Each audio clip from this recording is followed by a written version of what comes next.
Chapter 7, Episode 45. Catalyst to the Ordeal. In the early morning following Sergei's attack, it was overcast, without moonlight or starlight. As the city of Gimel slumbered, waiting for morning to come, dots of light began to flicker in the sky. A chain of thunderclaps followed, rocking the city awake much earlier than it was accustomed to. A roaring sound snapped a man out of his sleep. What was that? He cried, looking to and fro in confusion. When he looked through his window, he froze a few moments in abject disbelief. Then he ran. Hey, wake up. Everyone get up. What's going on, dear? It's the middle of the night. Get up, already. The house across the street's on fire. His wife bolted to their still half-asleep children as the man ran out into the street and shouted the news from door to door. Fear and confusion spread through the neighborhood in a flash, leaving people scrambling to evacuate or shouting to organize an attempt to extinguish the fire. Similar scenes were unfolding all over the pre-dawn city. Water. Open up the water tanks. Hurry. Are there any neighbors you haven't seen yet? Wake up everyone. Take the children somewhere safe. Someone contact the security teams. Breathing heavily, a man came running around the corner. This is bad. What are you, blind? We know. Just move. And no. I'm not talking about this fire. That shop over there is on fire, and a bunch of other buildings too. I can't even count how many fires there are. There's not enough manpower to go around. Security? What security? They're not going to make it here anytime soon. The news rattled the neighbors, who'd been busy with the fire, even more. Dread colored their faces. It seemed only a matter of time before the whole city burned to the ground. Make way, a boy shouted over the cacophony, accompanied by the sound of rushing water. People turned to the voice to find a pair of figures riding a small boat atop an incoming wave. One of them was a boy wearing strange clothes. At this point, many of the people on the street knew just who it was that had arrived. People cleared the way. Before those who knew Ryoma could even call his name, the torrential wave carrying Ryoma's boat rushed past and pooled in front of the burning building. Without missing a beat, the surge of water rose high into the air, then came down upon the fire like a roaring waterfall. At the same time, it began gathering piles of snow and dirt into itself too. It was as if an enormous slime were trying to engulf the building. Before long, a huge blob of muddy water wobbled around the building, weakening the fire within a matter of seconds. Relief crept into the onlookers' faces now that the immediate danger had been eliminated. Meanwhile, a man called, "Hey, you," to Ryoma atop his boat, obviously agitated. He was the same man who had brought the message about the city burning all over to the neighbors. All out of sorts, he ran over to Ryoma's boat, shouting, "What's going on? There's fires all over the city. You have the security teams in your project. If you know something about this, you better tell us now. And it's great that you put out the fire, but what if there were still people inside?" The man gasped and suddenly took a step back. Ryoma was staring at him, unblinking. His face betrayed no emotion whatsoever. With the fire put out, the street was dark again, so only the man interrogating Ryoma noticed his look, until his silence drew the attention of the crowd.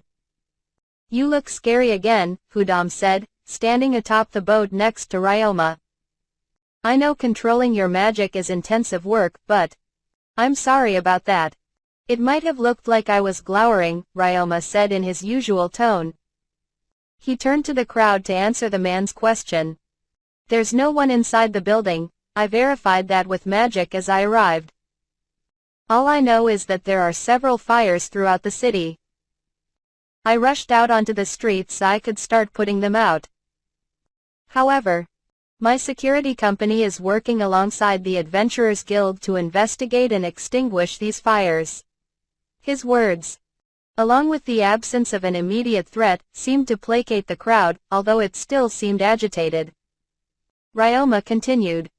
I won't ask you not to worry. This is a serious situation. Protect yourself, first and foremost. Then, if possible, please help us evacuate the city and put out these fires. The more hands we have, the better. Thank you, he called over the murmuring crowd.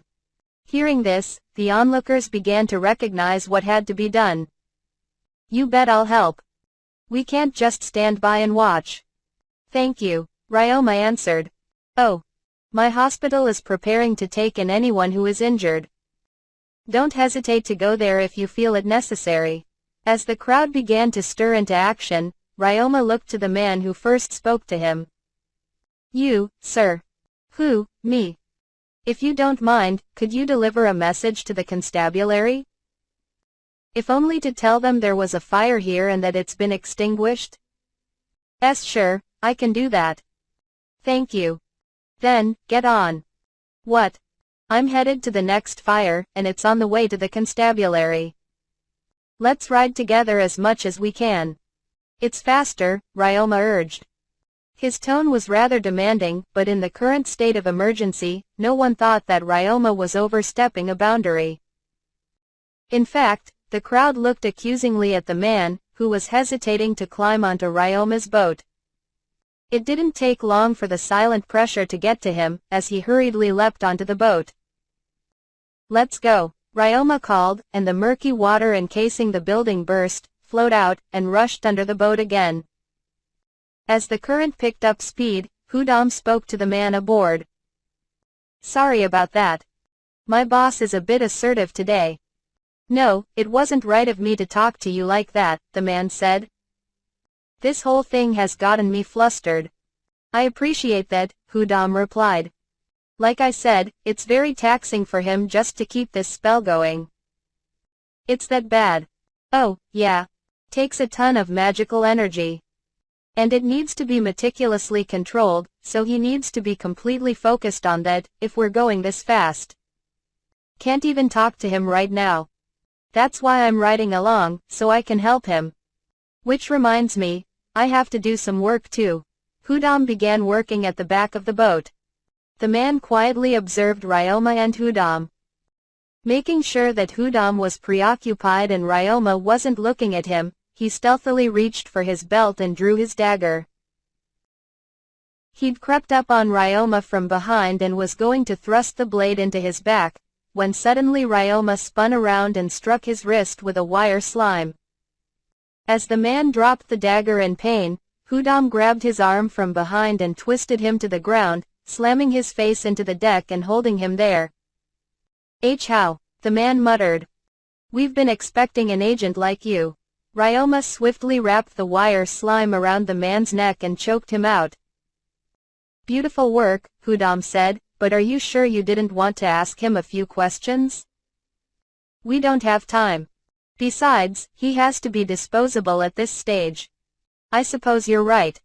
If he'd been privy to anything important, he would have gotten away with the help of his allies, or been silenced by them. Either way, he wouldn't have ended up with us. But how much easier would it be if catching this one guy could give us their whole plan? It must have been his job to frighten the crowd and worsen the confusion in the city, Ryoma said. He did start things with us, but I don't think he planned to find us. My guess is that he was testing his superior's patience because of us and rushed to produce results for self-preservation. He took the first bait we dangled in front of him. Sounds about right. I'm impressed you saw through him, though. He seems like some sort of undercover agent. I didn't think there was anything too suspicious about what he said until he drew his blade at you. About that.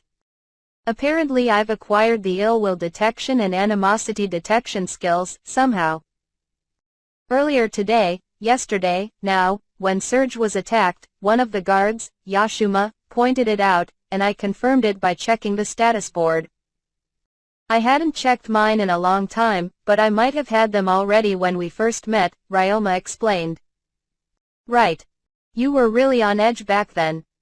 You're saying that while you didn't realize it at the time, you had grown sensitive to the ill will around the city. Well, my reaction back then. I haven't been faced with much animosity lately. The people around me now are mostly kind and generous. I'd like to think, it was like I was a starving person who suddenly ate a giant feast, and my body rejected it. Something like that, Ryoma chuckled cynically. But that's how you prevented yesterday's attack, right? Hudam said. That's a good thing. Sensing his animosity helped, but I was lucky that my practice of detecting magical forces with slimes worked well against the assailant's power. It's been said that purposefully learning those detection skills is very difficult. It's a real advantage if you ever need to look for a bodyguard gig too. It won't hurt you, in any case. I didn't think slimes could detect that well, though. I'm impressed. I assume it's difficult without great compatibility with slimes. Besides, it gave me a wicked headache before I got used to it, so many people may not notice they're developing the skill, or may find it too troublesome to use. I could handle the pain, and I was driven by my curiosity for slime behavior. I certainly haven't met anyone more passionate about slimes than you, Chief. Plenty of people are passionate about them, Ryoma said. You wouldn't know this, but there are 3 former slime researchers working at the laundry shop, for example. Wait, really? Not that I consider myself less passionate than them in any way. Well, we're almost at the next spot. Got it. We do have a job to do. Let's do whatever we can, Ryoma said, hastening the boat as he gazed up at the darkened sky.